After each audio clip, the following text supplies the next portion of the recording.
எந்த ஒரு நண்பனும் நமக்கு கொடுக்காத ஒரு விலையேற பெற்ற அன்பு.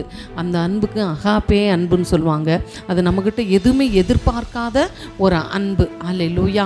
அந்த ஒரு அன்பின் தெய்வம் நமக்குள்ளே இருந்தார்னா அது நமக்கு மார்க்கவசமாய் நம்மளை இந்த உலகத்தின் எல்லாவித கட்டுகள், கவலைகள், பாடுகள், நிந்தனைகள், போராட்டங்கள், மனிதர்கள் தாக்குகிற தாக்குகள், பிசாசு தாக்குகிற அக்கினியாஸ்திரங்கள் எல்லாவற்றிலிருந்து நம்மளை பாதுகாக்க வல்லமை உள்ள அந்த அன்பு. அதுக்கு அடுத்தது பார்த்தீங்கன்னா, நம்மளுக்கு மார்க்கவசமாய் காணப்படுகிறது விசுவாசம். அந்த விசுவாசம் நமக்கு ரொம்ப ரொம்ப விலையேற பெற்றது. அல்லேலூயா. விசுவாசமே உலகத்தை ஜெயிக்கிற ஜெயம் என்று வேதம் சொல்லுகிறது. அல்லேலூயா. நமக்கு கொஞ்சம் விசுவாசம் இருந்தால் போதும். நம்ம நம்மை சார்ந்து நம்ம வாழ்கிறது வரைக்கும் நமக்கு எதுவுமே பாதுகாப்பாக இருக்காது.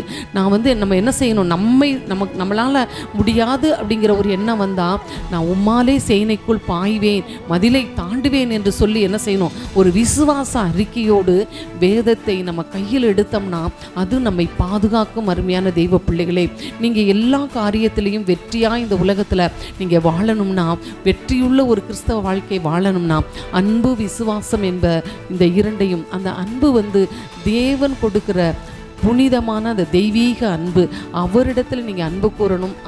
அவருடைய அன்பை பெற்றுக்கொள்ள நம்ம தகுதி உள்ளவர்களாய் மாறும் பொழுது நமக்கு எதிராய் நிற்பவன் யார் என்று சொல்லப்பட்டிருக்கிறது.